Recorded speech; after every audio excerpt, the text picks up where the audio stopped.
It's another beautiful day. We are right here with the morning momentum. I am your host, Alfonsoh. This Monday morning, we are ready to give you a rundown of comprehensive stories making the headlines on the papers. As usual, this is a daily compendium of local and international news, human interest stories, current affairs, and expert opinion. Let's delve into the papers and take a look at the top stories on the Standard newspaper this morning. The story making the headline, Hustler Agenda takes backseat as talks begin. Whereas the sufuria has been the symbol of the recent protests by Kenyans demonstrating against the high cost of living. Word from the two camps indicate the matter was not given serious attention, resulting in rows between the group. That story is beefed up for you on page 6 of the Standard this morning. Also, farmers expect bumper maize harvest, national news on page 8. Also, Kenyans begin to feel the heat of new taxes, from alcohol prices to cost of sending money using mobile platforms. Effects of the court decision on new taxes is beginning to be felt by all. That story is beefed up for you on page 4. Exercise duty on fees charged for money transfer services by cellular phone service providers goes up. Also, Fish Act introduces a 10% duty rate on imported fish and new rate of 5 shillings per kilogram of imported sugar. Chairmas, the Act says income of members' clubs or trade associations will now be taxable, and this is expected to hit chairmas hard. On matters business, Kenya misses out on Russia grain deal. That story is beefed up for you on page 27 of the Standard this morning. And on sports news, from ovarian cancer to World Cup glory, we'll take a look at that story on page 40 of the Standard this morning. Let's take a look at the inside stories on the Standard newspaper on page 3, how 13 million shillings for victims of the Londiani crash was expended. Kericho County Hospital gets 2 million shillings, while Londiani Hospital 1.5 million shillings. Farm pockets 2.9 million shillings for providing a tent during a prayer service. More of that story is beefed up for you on page 3. There is a breakdown of approved expenditure on the same page, how that money was spent. You can get to take a look on that story. On page 4, tough times as new tax hikes take effect. Government has defended its new taxes. Increases expected to worsen the raging cost of living crisis, further burdening Kenyans. That story on page 4. On page 5, Ruto relaunches first naval ship after its major overhaul locally. KNS Shupavu has undergone a revamp at the Kenya Shipyard Limited in Mombasa. In the past, such upgrades were done overseas. That's an amazing story you want to catch up with on page 5 of the Standard this morning. On page 6, Raila pushed to disown statement that missed cost of living in talks. Leaders angered by bogus agenda push Raila to disown Ishungwa statement. Azimio says priority in talks with Kenya Kwanza Alliance remains the escalating cost of living. That story is beefed up for you on page 6 of the Standard this morning. On page 7, Kenya gets Uganda on board to extend SGR to Malaba, Kampala. Deal will see Kenya extend the SGR line from Naivasha to Malaba, then to Kampala. The two states plan to raise resources from the Middle East, China, and elsewhere as a team. That story on page 7. On page 8, North Rift and Western Kenya farmers project bumper harvest. Farmers attribute good crop development to subsidized fertilizer and good rain patterns. Move will help ease the cost of living, giving the government a breathing space to implement other programs. That story is beefed up for you on page 8. On page 10, national exam papers won't be picked at once to prevent cheating. Examination officials will no longer pick all the day's examinations papers in the morning. Ministry officials blame the police as the weakest links in examination administration. That story is beefed up for you on page 10 of the Standard newspaper this morning. On page 11, B. Mandago now accuse parents of sabotaging airlift program. Claim about 322 parents have failed to settle arrears that the county had incurred. Officials say 96.6 million shillings was spent from overseas trust account to offset student-free arrears and want it refunded. That story is beefed up for you on page 11. On page 12, water company in sport overstalled 635 million Kenya shillings project years on. Elgeyo Marakwet leaders accuse water farm of giving region raw deal. Marakwet West MP petitions the president to ensure the projects are completed. That story is beefed up for you on page 12.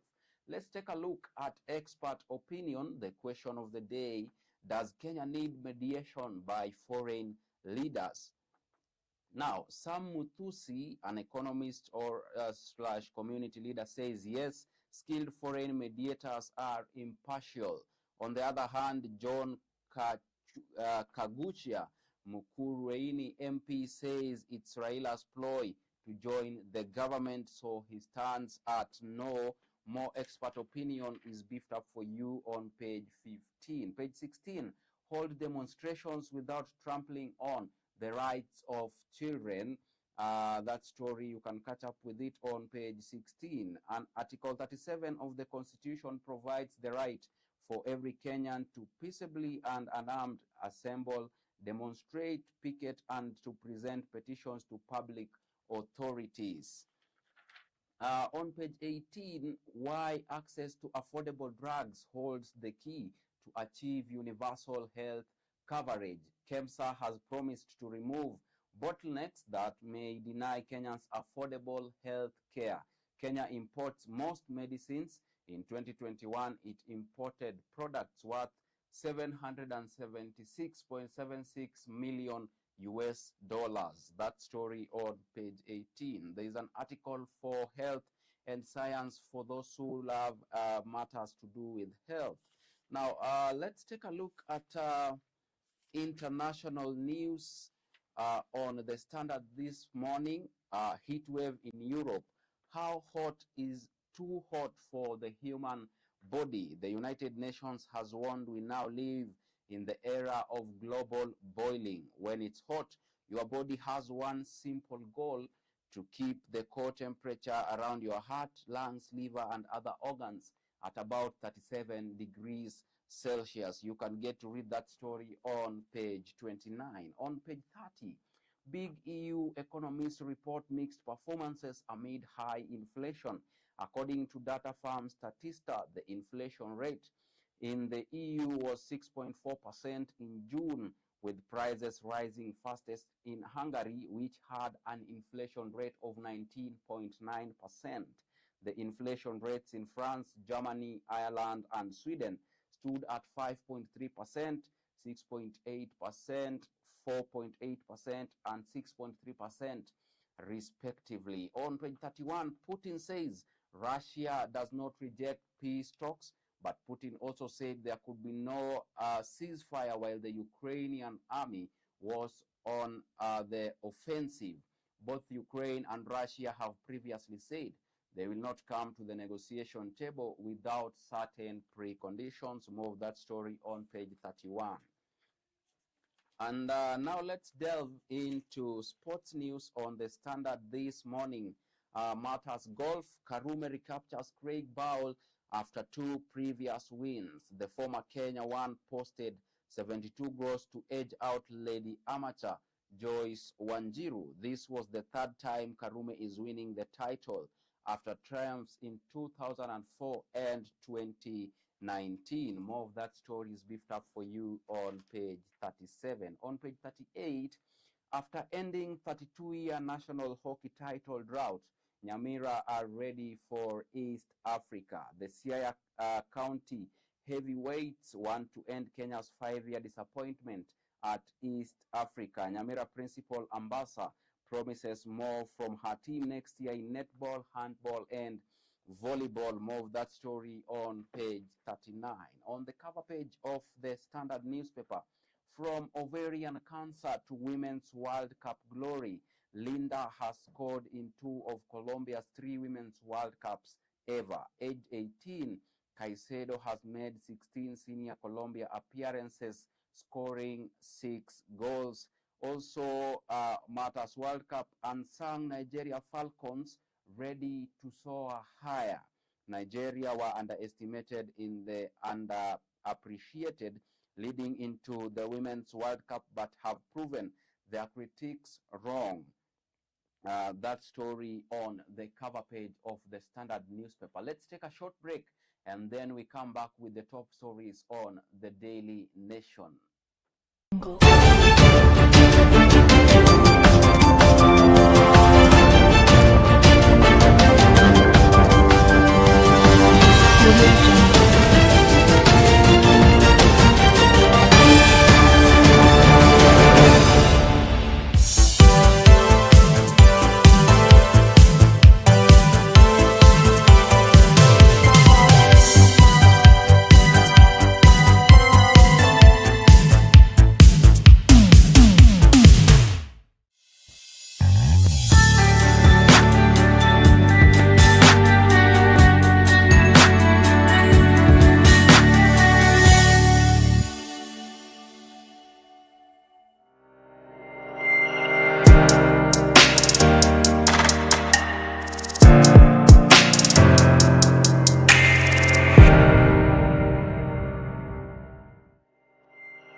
Welcome back to the Morning Momentum. You are still rolling with the host with the most, Alfonsoh. Now let's take a look at the Daily Nation.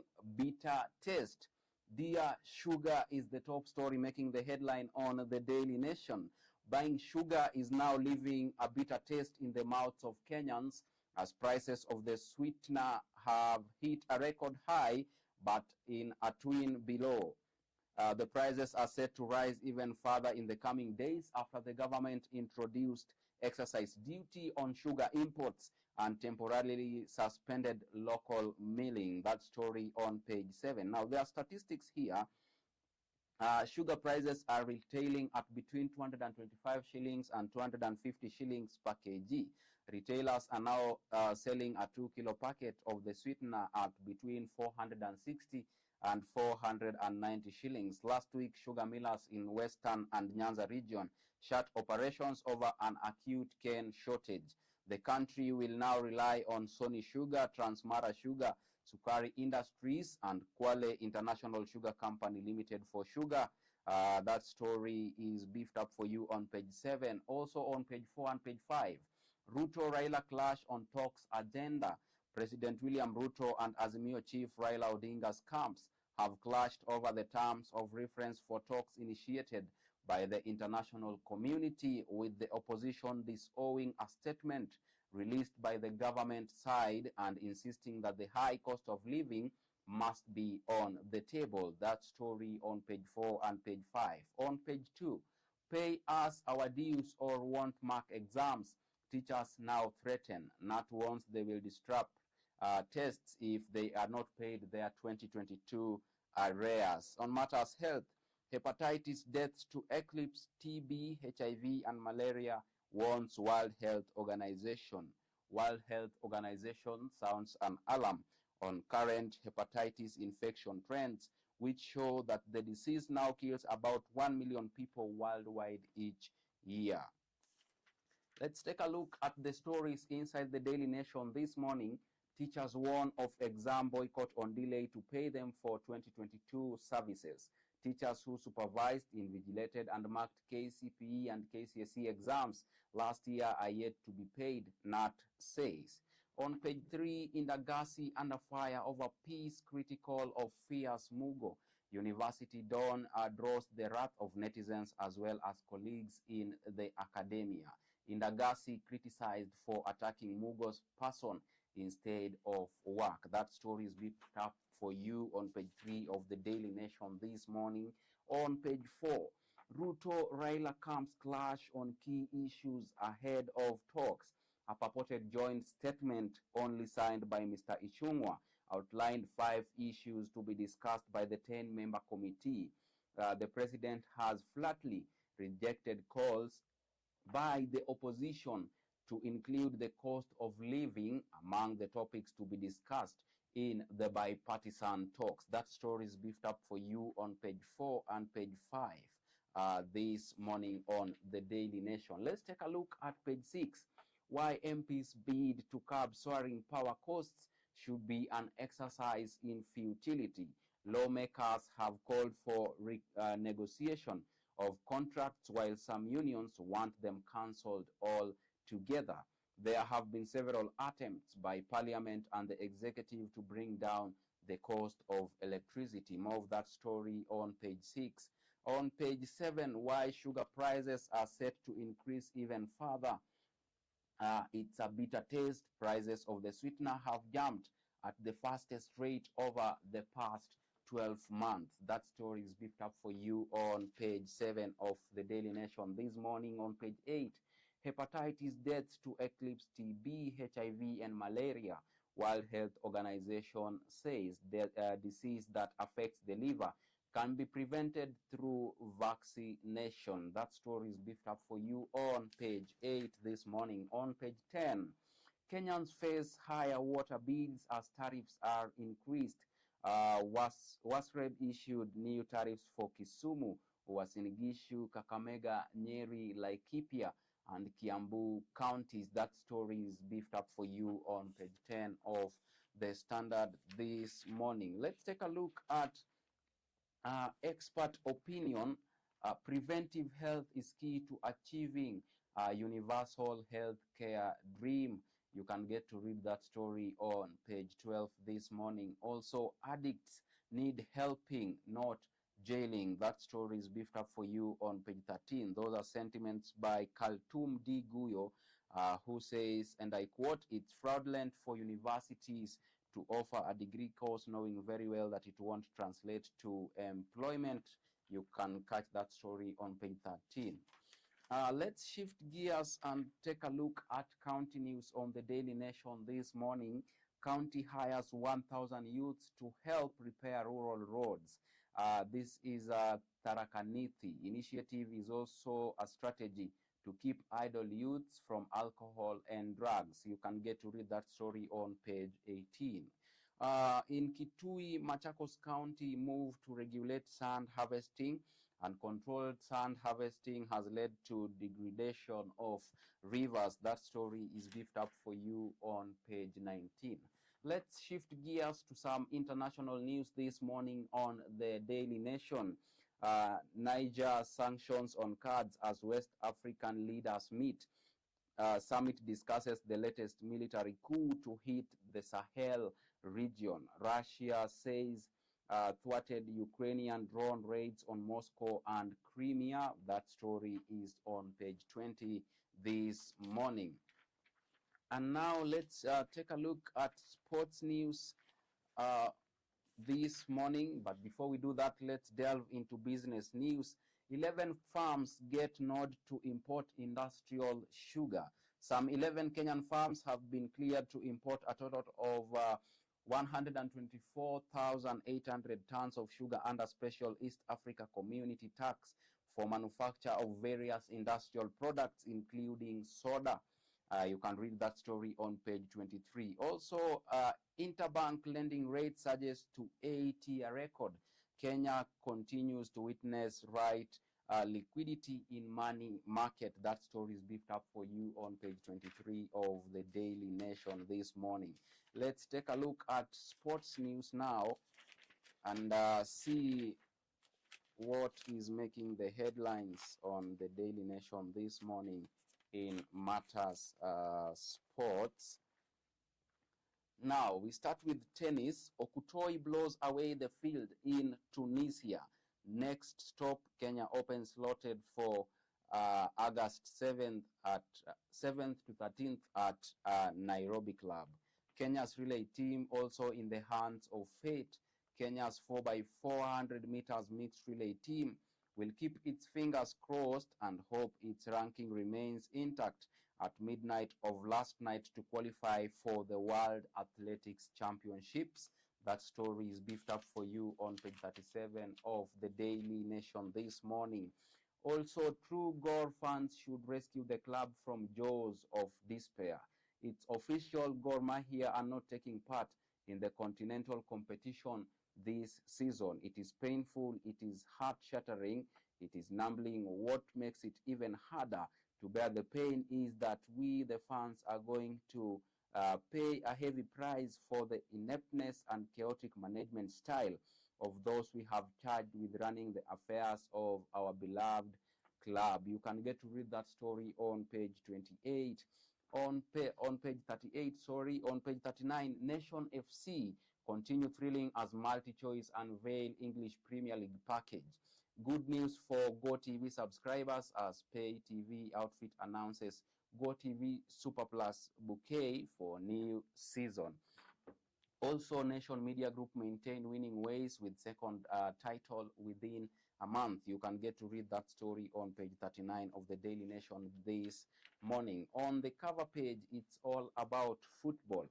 Colombians make bold statement, New Zealand out. Norway, Switzerland survived through Group A to reach last 16 stage. This is the World Cup football. Also, Formula One is featured today. Verstappen makes light of Spa penalty to secure 8th straight win. Max Verstappen reeled off his 8th successive win of the season at the Belgian Grand Prix yesterday with his Red Bull teammate Sergio Perez in second. You can get to catch those stories on the cover page of the Daily Nation this morning. With that story of World Cup, we come to an end of today's morning momentum. Keep watching Younib TV. You can interact with us via our socials at Younib_TV on Instagram, Younib Media TV on Facebook and on YouTube.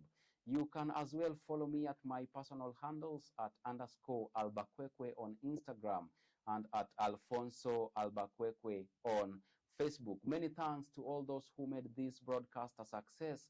Brian Ngoha behind the cameras and the chief controller, Anifa Kavira. See you tomorrow morning, same time, same place. Do have a beautiful Monday.